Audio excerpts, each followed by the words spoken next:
안녕하십니까, 이진우입니다. 주식시장에 상장된 상장기업들은 매년 외부기관에서 감사를 받고요. 이 감사에서 문제가 있다는 판단을 받으면 상장 폐지 사유가 되는데 지금은 너무 쉽게 상장 폐지를 시키는 것 같다. 상장 폐지 여부를 판단할 때 지금보다 좀 더 너그럽게 봐주자는 의견도 함께 나오고 있습니다. 어떤 이유 때문인지 오늘은 이 얘기를 먼저 좀 들어보겠고요. 최근에 미국인들이 집을 살 때 받는 대출, 30년 만기 주택담보대출의 금리가 꽤 많이 오르고 있습니다. 보통 이렇게 대출 이자율이 올라가면 집값은 좀 내려간다고 알려져 있는데 이렇게 대출 금리가 오르는데도 집값은 여전히 오르는 중이라고 해서 우리에게도 좀 시사하는 바가 있을까 싶어서 이 얘기도 좀 들여다보겠습니다. 최근에 일시금으로 한꺼번에 받아갔던 국민연금을 다시 반납하고 국민연금 가입 기간을 되살리려는 분들이 해마다 늘고 있습니다. 이렇게 하는 게 좀 유리하다는 판단을 하신다는 건데 실제로 국민연금 일시금을 반납하는 게 정말 유리한 건지 혹시 우리가 놓치고 있는 점은 없는지 이것도 좀 따져보겠습니다. 4월 4일 월요일 손에 잡히는 경제, 오늘은 광고 없이 바로 시작하겠습니다.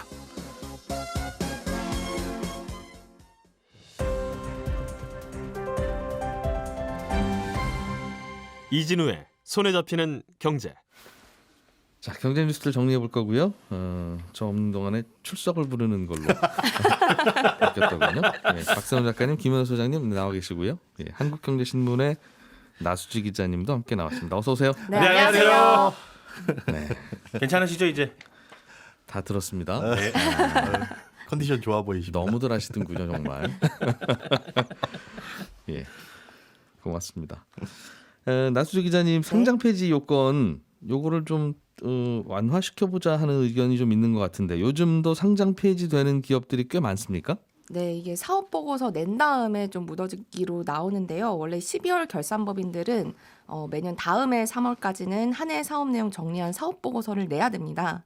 네, 여기에 대해서 회계법인이 사업 보고서를 검토해서 4가지 판단을 내릴 수 있는데요. 예. 적정, 한정, 의견 거절, 부적정 이렇게 4가지입니다. 근데 코스닥 상장 종목이면은 적정 의견 빼고 다 상장 폐지 심사를 받는 대상이 되고요. 한정, 의견 거절, 부적정 이렇게 나오면 일단 심사 대상이라는 거죠. 맞습니다. 예. 유가증권 시장은 조금 더 관대해가지고 이 관사 범위가 제한돼서 한정이다.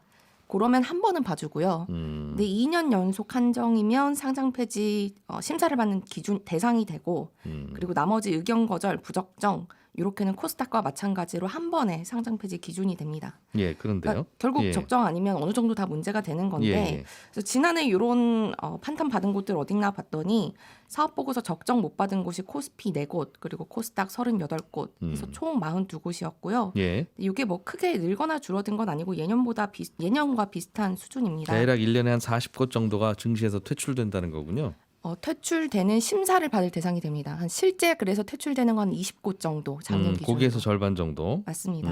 예. 그래서 이번에 그 퇴출 심사를 받을 곳들, 그러니까 우리가 제일 잘하는 곳들 살펴보면 쌍용차가 2년 연속 감사 의견 거절을 받았거든요. 예. 그러니까 회사가 유지되기 어렵다는 의미고 오는 14일까지 개선 기간 끝나면 상장공시위원회 심의를 거쳐서 상장 폐지 여부 결정될 예정입니다. 예. 뭔가 좀 문제가 되는 회사들을 주식시장에 계속 올려놓으면 이런저런 부작용도 계속 있으니 증시에 새로 진입하는 종목들 회사들도 있으니까 네. 퇴출되는 회사들도 있어야 되는 거 아닌가 하는 기준으로 만든 것 같긴 한데 세부적으로는 너무 좀 까다롭다 이런 의견도 있는 모양이에요. 네, 이 회사가 당장 이 사업 보고서에 대해서 예. 적정을 받지 못했다고 이렇게 상장 폐지 대상이 되는 거는 좀 너무 과한 것 같다.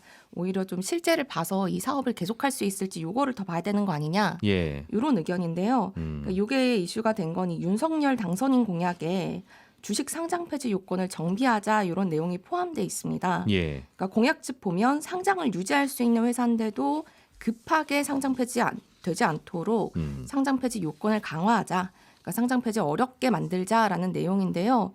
근데 구체적으로 이걸 어떻게 하겠다 이런 내용이 자세히 담겨 있진 않은데 지금까지 나온 이야기를 좀 공약집 기반으로 살펴보면 먼저 상장 폐지에 이르는 기간을 좀 길게 하고 예. 단계도 좀 더 세분화하겠다 이렇게 얘기를 했습니다. 너무 좀 과혹한 것 같다는 의견이잖아요. 네, 맞습니다. 그래서 지금은 상장 폐지 전 단계로 관리 종목 지정 이렇게 해서 좀 유의하셔라 이런 단계가 있잖아요. 예, 예. 근데 이 관리 종목에서 상장 폐지 심사로 넘어가는 문턱을 좀 더 높이자라는 겁니다.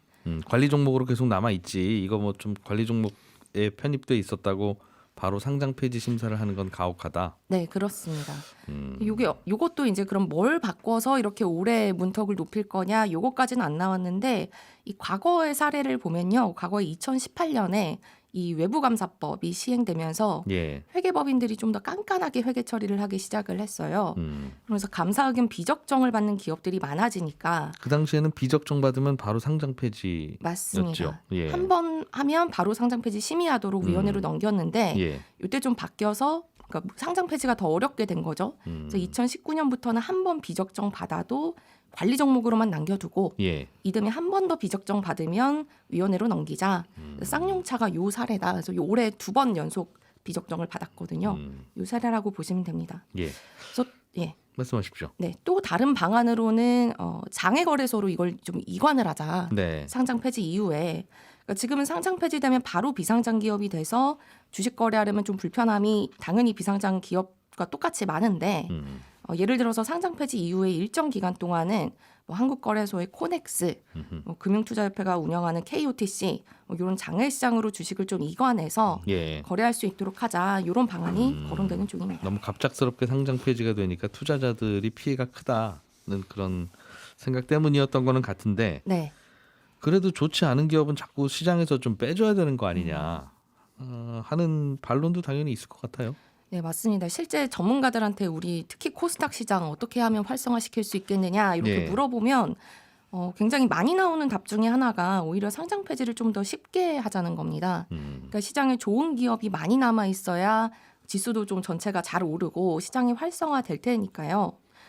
근데 그러면 좋은 기업 비율을 높이려면 주식시장에 소위 이 좀비 기업들이 오래 남아있지 않도록 예. 상장 폐지를 좀 더 쉽게 하고 또 동시에 그러려면 상장 문턱 좀 낮춰줘서 주식시장 입장과 퇴장이 좀 더 자유롭게 만들자라는 네. 주장도 있는데요. 근데 지금은 상장은 조금 더 계속 문턱을 낮춰주는 분위기인데 자꾸 기업을 상장시켜야 또 일자리도 늘어나고 자금도 조달하고 신입생은 맞습니다. 자꾸 받자 이런 분위기죠. 네, 신입생은 계속 받는데 이 퇴학은 덜 시키자라는 게 정책 방향이라면 조금 엇박자가 날 수도 있는 셈이고요. 예.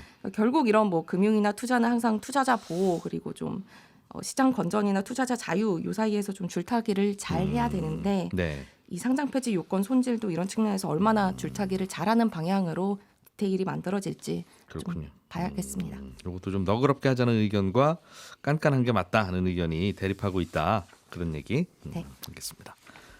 박 작가님께서 준비해 오신 소식은 미국 얘기네요. 네, 그렇습니다. 요즘 점점 글로벌화 되시는 것 같습니다. 아유, 떨리네요. 아닙니다. 뭐 자꾸 세계의 눈을 돌리는 게 나쁘지 않죠. 네. 미국의 부동산 이야기. 그렇습니다. 네. 보통 우리가 주택담보대출 금리가 올라가면 네. 집값이 좀 안정이 된다라고 알려져 있는데 미국 신문사인 뉴욕타임스가 최근 미국 부동산 시장을 분석을 해봤더니 꼭 그런 건 아니더라. 지난 1월 집값 상승률을 보니까 작년 예. 1월보다 한 19% 정도 올랐거든요. 이게 1년 사이에 19%가 올랐어요. 그렇습니다. 이게 평균이 그렇다는 거니까 더 많이 오른 곳들도 있다는 얘기죠. 예, 예. 아무튼 미국 집값 이렇게 오르니까 미국 정부는 금리를 올려서 왜냐하면 집값이 오르는 이유 중에 하나가 주택담보대출 금리가 낮아서라고 생각을 했고 예. 그래서 기준금리를 올리면 주택담보대출 금리도 올라갈 거고 그러면 돈 빌리는 게 그전보다 쉽지는 않을 테니 집을 덜 사게 되고 그러면 집값이 좀 떨어질 걸로 봤는데 예. 지금 봤더니 안 그렇다는 안 겁니다. 그렇더라. 연준이 지난달에 기준금리 올린 이후에 30년 만기 주택담보대출 금리 고정금리입니다. 예. 0.5%포인트 급등을 해서 지금은 한 4.7%까지 올라갔는데도 불구하고 예. 주택시장이 안정됐다라는 증거는 전혀 없더라. 오히려 주택을 사려는 사람들은 지난 몇 주간 계속 늘고 있더라. 라는 게 뉴욕타임스의 보도입니다. 미국은 우리나라하고는 조금 좀 대출 금리가 다른 게 우리나라는 그 기준 금리의 영향을 꽤 많이 받는 네. 뭐 코픽스에 연동되는 변동 금리인데 미국은 보통 30년 만기 국채의 금리를 따라서 하죠. 그렇죠. 네. 그러니까 중앙은행이 금리 올린다고 해서 이게 바로바로 움직이지는 않을 텐데 어쨌든 최근에 많이 올랐나 봐요. 이 금리도. 그렇습니다. 많이 올랐습니다. 작년 연말 기준으로 보니까 3%가 안 됐거든요. 예. 근데 지금 4월 달인데 4.7%까지 올랐다라는 건 꽤 많이 그리고 꽤 빨리 오르고 있는 거거든요. 예. 아무튼 이렇게 집값이 올랐을 때 금리가 올라가면 떨어져야 네. 되는데 금리도 오르고 집값도 오르는 건 아무리 봐도 좀 이상하다. 이상하다. 네, 그런 요지입니다. 이상하다고만 하면 좀 우리도 이상하고 뭐 왜 그런지 이유가 있을 거 아니겠습니까? 조금 기다려봐라. 그럼 집값 내려간다. 이런 아닙니다. 의견도 있을 수 있고 그럴 것 같지 않다라는 게 뉴욕타임스의 보도인데 계속 오를 것 같다는 네. 거예요? 일단 월세가 급등하고 있다는 점을 하나 꼽고 있어요. 그러니까 미국 월세가 어느 정도로 오르고 있냐면 예. 이것도 1월 기준인데 단독주택 월세를 보니까 작년 1월보다 평균 12.6% 올랐거든요. 뭐 마이애미 같은 경우는 39% 정도 올랐고 뉴욕의 침실 한 개짜리 주택의 월세 중위 가격을 보니까 380만 원 정도인데 월에 네. 1년 전보다 이게 한 26% 정도 오른 겁니다. 뉴욕은 원룸 월세가 380만 원이 보통이라고요? 네, 중위 가격입니다. 근데 이렇게 월세가 너무 많이 올라다 보니까 사람들이 이럴 거면 내가 그냥 집을 사고 말지 예. 라는 수요가 많아졌다라는 거고 조금 전에 제가 미국 주택담보대출 금리가 4.7% 정도 된다고 했는데 네. 미국의 지금 물가 상승률 보면 연 8% 정도가 되니까 월세랑 물가 상승률 고려하면 그냥 이 정도 이자율 내고 30년 고정금리 대출 받아서 집을 사는 게 오히려 예. 이득이다. 이렇게 생각할 수도 있다라는 겁니다. 예. 그리고 앞으로 금리가 더 오를 것 같다라는 판단을 하다 보니까 조금이라도 금리 낮을 때 사는 게 이득이다. 이렇게 생각하는 사람들도 늘었다라는 겁니다. 그동안 최근 한 10년 동안 금리라고 하는 건 오를 때도 있고 내릴 때도 있으나 네. 대체로는 시중 물가보다는 늘 저금리. 네. 그 대출은 받아서 그냥 쓰는 게 무조건 이익. 네. 이런 게 워낙 머리에 좀 길게 박혔던 게 아닌가 싶어요. 미국이나 한국이나. 음. 그러니까 금리 올리는 것만으로는 집 사려는 수요와 심리를 꺾기는 어렵다는 게 미국 분위기라는 거군요. 그렇습니다. 예. 근데 이것도 생각해 볼 게 우리는 중앙은행이 우리나라 같은 경우도 기준금리 올리면 대출금리가 당연히 같이 올라가고 예. 올라간 그 대출금리가 자연스럽게 유지가 될 거라고 생각을 하지만 올라간 그 대출금리가 시장에서 유지가 되는 건 그렇게 높아진 대출금리 집을 하더라도 대출을 받으려는 대출자들이 꾸준히 있기 때문인 거잖아요. 그거는 높아진 금리로 대출을 받아서 집을 사더라도 이익이 생길 만큼 집값이 더 오른다고 많은 사람들이 생각을 한다라는 뜻입니다. 그렇지 않다면 대출금리 다시 내려와야죠. 아무도 그 금리에 대출을 안 받는데 그 대출금리 유지한 은행은 영업을 포기한 거잖아요. 네. 정리하면 주택담보대출 금리를 계속 올려봤자 예. 그 금리에도 대출을 받아서 집을 사려는 사람들이 있다면 집값은 계속 오를 수밖에 없다라는 겁니다. 실제로 우리나라 같은 경우도 보면요. 2000년대 들어서 기준금리가 인상된 게 4번 있는데 예. 4차례의 금리 인상기에 집값이 떨어진 적은 단 한 번도 없습니다. 기준금리가 인하되거나 혹은 또 낮은 금리가 유지되던 시기는 한 3차례 정도 있었는데 이 기간에도 집값은 올랐습니다. 그래서 이 데이터를 바탕으로 금리랑 집값 상승률의 상관관계는 낮다라고 주장하는 분들도 계시고요. 금리가 문제는 아니다. 집값에 대해서는. 그렇습니다. 영향을 뭐 적어도- 아예 안 준다고 하기는 그렇겠으나 아주 미미한 영향만 주고 있고. 그렇습니다. 그러면 집값이 계속 올라가는 이유를 미국에서는 뭐로 판단하고 있는 겁니까? 주택 공급이 부족해서 그렇다는 겁니다. 조금 전에 말씀드린 것처럼 집을 사려는 수요가 많이 있는 건 비싼 월세 때문이기도 하지만 예. 코로나 때문에 재택근무가 확산된 것도 한 가지 이유거든요. 그러니까 집 사려는 사람이 많아진 겁니다. 그런데 미국에서 매물로 나오는 주택을 보면 역대 최저 수준이에요. 아까 1월달 주택 가격이 작년 1월보다 19% 올랐다고 말씀을 드렸는데 예. 1월 말 주택 재고를 보면요. 이거 1999년에 집계를 시작했는데 그 이후로 최소치였습니다. 가장 낮습니다. 주택 매물로 나오는 게. 예. 그러니까 일단 집을 안 내놓고 있다라는 거고 코로나 때문에 또 공급망이 잘 안 돌아가다 보니까 집 짓는 자재들도 부족하고 그러다 보니까 신축 공급도 잘 안 되고 있거든요. 지난번에 제가 이 시간에 그때 이진우 기자님 안 계실 때였는데 예.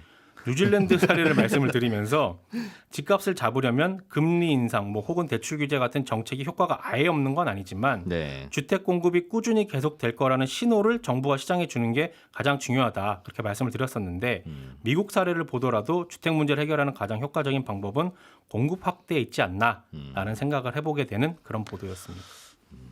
참 어려워요 이게. 근데 공급이라고 하는 것도 주택값이 계속 오른다는 신호가 있어야 스스로 공급하는 거 아니겠습니까? 그렇죠. 그러니까 이게 참 집값이 올라야 주택이 공급이 되는데 네, 집값은 왜 올라? 그럼 주택이 공급이 안 되니까 그렇고. 그렇습니다. 그럼 안정시키려면 공급이 돼야 되는데 네, 안정되고 나면 또 공급이 안 되는 거 아니겠어요? 집값이 그렇죠. 잘 안 오르니까 집 짓지 말아야 되겠다 이렇게. 참 그래서 나라마다 다 같은 고민인 것 같아요. 집값 문제는. 하늘에서 가끔씩 집들이 막 좀 떨어져 주면 좋은데 눈 오듯이. 김현우 소장님, 네. 국민연금 일시금을 받았다가 네. 나이가 들면 에이 나 그냥 매달 안 받고 한꺼번에 받을래요 하는 국민연금 일시금이 있나 봐요. 두 그거- 가지입니다. 예. 지금은 가입 대상 나이가 60세까지거든요. 근데 60세까지 국민연금을 10년 동안 납부하지 않으면 연금을 받을 수 있는 요건을 충족을 못해요. 예. 어쩔 수 없이 그걸 여지껏 냈던 걸 이자를 붙여가지고 돌려받거나 아니면 국민연금을 받기 전에 국적이 바뀌는 경우, 뭐 이민을 가게 되면 그럴 경우에 이제 돌려받을 수 있습니다. 자격은 되지만 이민 간다 할 때는 네네. 받을 수 있고. 그러면 이제 난 포기하고 그냥 반환일식은 받을래 할 수 있는 게 지금까지 이 반환일식은 받을 수 있는 현재 조건이고. 그럼 자격은 되는데 그래서 매달 받을 수도 있는데 네. 저는 매달 찔끔찔끔 받느니 그냥 목돈 받을래요. 네. 할 수는 없는 거군요. 지금 의문이죠. 말씀드린 이 조건 말고는 할 수는 없습니다. 예. 그리고 또 하나 조건이 98년까지 있었던 게 있는데 그때는 이제 가입 자격 상실, 그러니까 회사를 그만둔 다음에 1년이 지나면 그간 냈던 걸 돌려받을 수도 있었어요. 선택에 의해서. 예. 요때까지는 됐었습니다. 그런데 98년, 99년 요 즈음이 이제 외환위기 때라서 가계에 목돈이 많이 필요했잖아요. 예. 그러다 보니까 그때 회사를 그만두고 뭐 실직하신 다음에 반환일식으로 찾아간 게 꽤 많이 있었습니다. 229만 명 정도가 그때 발생을 했는데 네. 이렇게 반환일식은 받아가게 되면 그간 부었던 국민연금 혜택 다 못 받는 거니까 나중에 가서 연금 못 받게 되는 거니까 이 돈 반납하면 다시 그 가입 기간 인정해 드립니다라고 하는 제도가 있습니다. 이게 이제 반환일식은 반납제도인데 이렇게 반환일식은 받았던 걸 반납하시는 분들이 점점 늘고 있다. 예. 이게 작년에는 재작년보다 좀 주춤해요. 15만 명 조금 넘게 반납을 하셨는데 2018년 그러니까 4년 전하고 비교했을 때는 점차 늘고 있는 추세다. 이게 뭐 원인이야 사람들이 호주머니가 좀 더 넉넉해졌다 뭐 이렇게 볼 수도 있겠지만은 예. 그 추세적으로 봤을 때는 반환일시금을 반납을 하는 사람들이 늘고 있다 전체적으로 이렇게 볼 수가 있습니다. 이민 갈 때 받았는데 저 다시 한국으로 왔어요 하는 케이스는 많지 않을 거고. 그렇죠. 네. 그리고 10년 가입이 안 돼서 저 네. 8년밖에 가입 못해서 그냥 받았는데 그거 다시 반납할래요 해도 어차피 달라지는 건 달라지는 게 없고. 없으니까 그런 분도 없을 거고. 네네. 그러면 주로 요즘 반환일시금을 다시 반납하는 분들은 말씀하신 외환위기 98년 무렵에 네. 한꺼번에 받아갔던 그거 네네. 다시 돌려드리고 가입 기간을 좀 채우고 싶습니다 네, 그렇습니다. 하는 분들이겠군요. 네. 그렇게 하는 게 좋은가 봐요. 그렇게 하는 게 좋다고 이제 계산이 쓰는 겁니다. 이 예. 반환일시금을 받을 때도 아까 막 이자를 붙여서 받는다라고 말씀을 드렸잖아요. 정기예금 이자를 계산을 해서 뭐 1년 내지는 3년 이렇게 계산해서 받기는 하는데 그 받아놓은 반환일시금을 다시 돌려줄 때도 정기예금 1년 만기 정기예금 수준의 이자를 붙여서 반납을 해야 됩니다. 그런데 외환위기 당시에는 금리가 꽤 높았잖아요. 예. 그때 98년, 99년 보니까 1년 만기 정기예금 이율이 뭐 9%가 넘던 적도 있었는데 그걸 생각하면은 뭐 물론 복리는 아니지만 그때 예. 당시에 이자를 계산해서 붙여서 넣어야 되기 때문에 부담스럽기는 합니다. 아 그때 받아간 그 시점에 안 받아갔으면 냈어야 하는 그 이자. 그렇죠. 매 연도별 이자를 그때 당시에 이자를 계산을 해가지고 다시 과거로 돌아가서 네. 타임머신 타고 가서 그때 은행 정기예금 이자를 매년 추적해서 그 이자 물으라고 하는 거예요? 그렇습니다. 그러니까 지금 와. 보면 야 시간도 오래 지났고 까다롭네요. 24년 정도나 지났으니까 그걸 반납하려면 원래 받았던 목돈 플러스 이자 꽤 부담이 클 겁니다. 네. 그런데도 불구하고 반납을 하는 첫 번째 이유는 일단 가입 기간 그대로 인정받을 수 있다는 점. 그러니까 현재 10년을 못 채웠으면 과거에 받았던 그 반환일시금을 반납함으로써 10년을 더 채울 수 있고 예. 그리고 10년을 채웠다라고 하더라도 국민연금은 20년을 납입했을 때가 기준이에요. 100% 나오는 네. 게. 그리고 1년 늘어날 때마다 0.5%포인트씩 늘어나게끔 설계가 돼 있거든요. 그러니까 가입 기간을 늘리는 게 사실은 많은 금액을 내는 것보다 같은 돈이라고 한다면 국민연금을 더 많이 늘릴 수 있는 핵심적인 방법입니다. 그러니까 납입 기간을 그만큼 늘리려는 사람들이 늘고 있다. 이렇게 보시면 될 수가 있죠. 그렇군요. 얼마나 유리합니까 이게? 이게 이제 사람들마다 다르기 때문에 반납을 하게 되면 몇 퍼센트 늘어납니다라고 계산을 하기는 어렵지만 예. 지금 만약에 예를 들어 1,000만 원이라는 돈을 갖고 있고 예전에 받았던 반환일시금을 반납해야 되는데 그게 1,000만 원이다. 그러면 이걸 두 가지 선택을 할 수가 있잖아요. 반환일시금으로 반납하느냐 아니면 지금 이미 가입이나 이미 계속 가입을 통해서 매달 조금씩 내서 1,000만 원을 다 내느냐. 그 일시불 방법도 혹은 있겠군요. 할부 두 가지가 있는데 예. 비교를 해보자면 대부분의 상황에서 반납하는 게 유리합니다. 이게 왜 그러냐 하면 기간을 똑같이 채운다라고 하더라도 소득 대체율에 문제가 있어요. 이 소득 대체율이라고 하는 거는 국민연금 가입자의 생애 평균 소득 요거 대비 몇 퍼센트의 연금을 주느냐거든요. 그러니까 국민연금 가입자의 생애 평균 소득이 예를 들어 뭐 300만 원이다. 예. 그런데 과거 98년까지는 이 소득 대체율이 70%였어요. 300만 원의 70%인 210만 원을 연금으로 계속 주겠다라는 거였는데 이 소득 대체율이 너무 높다 보니까 예. 연금이 요즘에는 낮아졌죠. 그렇죠. 건전성이 안 좋아지다 보니까 99년은 60%, 2008년은 50%. 그러면서 매년 쭉쭉쭉 떨어져 가지고 이제 2028년이 되면 소득 대체율이 40%까지 떨어집니다. 궁극적으로. 그런데 반납을 하게 되면 반환일시금 반납을 하게 되면 그때 당시에 소득 대체율이 적용을 받는 거예요. 그러니까 98년 이전에 받았던 1,000만 원을 내면 70%의 소득 대체율 효과가 있는데 지금 그 돈을 잘라서 내게 되면 40% 남짓하는 소득 대체율을 달성할 수 있는 효과가 있다 보니까 똑같은 돈을 내더라도 그때 당시에 돈을 다시 반납하는 게 지금으로서는 훨씬 더 유리하다라는 게 나오는 거죠. 그런데 그러니까 국민연금은 똑같이 매달 월급 통장에서 10만 원을 가져갔더라도 네. 옛날에 가져간 국민연금이 내 노후에 기여하는 비율이 가성비가 훨씬 좋다. 훨씬 좋습니다. 물론 옛날이니까 그 정도 10만 원이 큰 돈이었어요. 아니면 옛날에 가져갔으니까 오랫동안 굴렸을 거 아니겠어요. 네. 또 있겠으나 네, 네. 그거 말고도 그렇죠. 그거 말고도 소득 대체율이 약속했던 그 소득 대체율이 그 당시에는 높았으니까 그렇습니다. 국민연금이 아무리 고갈이 되더라도 그때 한 약속은 지킨다. 네. 지금 20대가 40년 동안 붓겠습니다라고 하면 굉장히 오랜 기간 동안 또 40년 후에 봤을 때는 40년 전에 10만 원이 굉장히 큰 돈이었네 할 수도 있겠지만 예. 지금 내는 돈은 약 40% 남짓 한 소득 대체율을 보이는 거고 예. 98년에 그 이전에 냈던 돈은 70%의 소득 대체율을 보이는 거다 보니까 예. 거의 뭐 30% 가까이 차이가 나잖아요. 그러니까 같은 돈을 내더라도 그만큼 효율이 달라지니까 예. 98년부터 지금까지 정기예금 이자율이 꽤 높았네라고 하더라도 그걸 훨씬 더 상회하는. 그래서 아까 대부분의 경우에서는 반납하는 게 유리합니다라고 말씀을 드렸잖아요. 예. 이제 시간이 갈수록 더 그럴 거고 그런데 나중에 소득 대체율이 뭐 40%까지 떨어지게 됐다. 그리고 예. 반환일시금을 뭐 60세가 도달하기 전에 뭐 10년을 못 채가지고 받으신 분들도 더 가입은 할 수 있으니까 그런 분들도 두 가지의 선택을 할 수 있다라고 한다면 그때는 조금 고민이 되겠으나 네. 지금으로서는 과거에 옛날에 받았던 걸 반납을 하시는 게 조금 더 유리하다라는 걸 유리하다. 합니다. 예. 이 참 논란거리겠어요. 그러니까 이렇게 가져갔다가 네. 그러니까 우리 타는 입장에서는 타갔다가 예. 그 돈 잘 이제 굴리시다가 심지어는 그때 가서 집을 사셨으면 얼마나 많이 올랐겠어요. 그렇죠. 그랬는데 또 지금 생각하니까 넣는 게 유리하네 싶으면 다시 받아주면 네.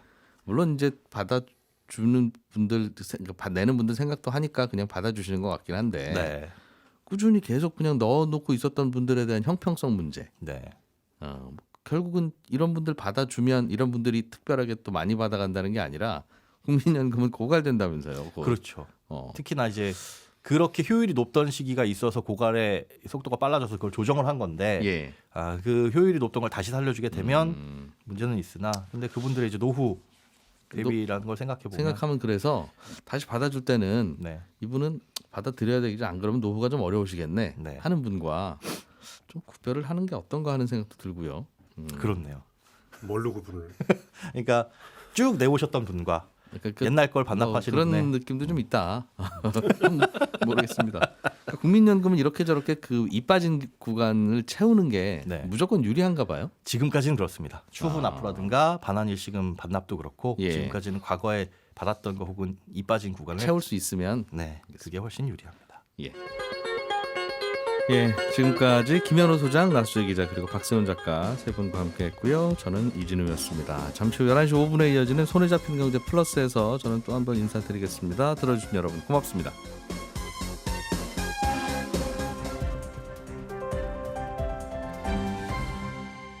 경제를 생각하는 사람들의 즐거운 습관. 이진우의 손에 잡히는 경제.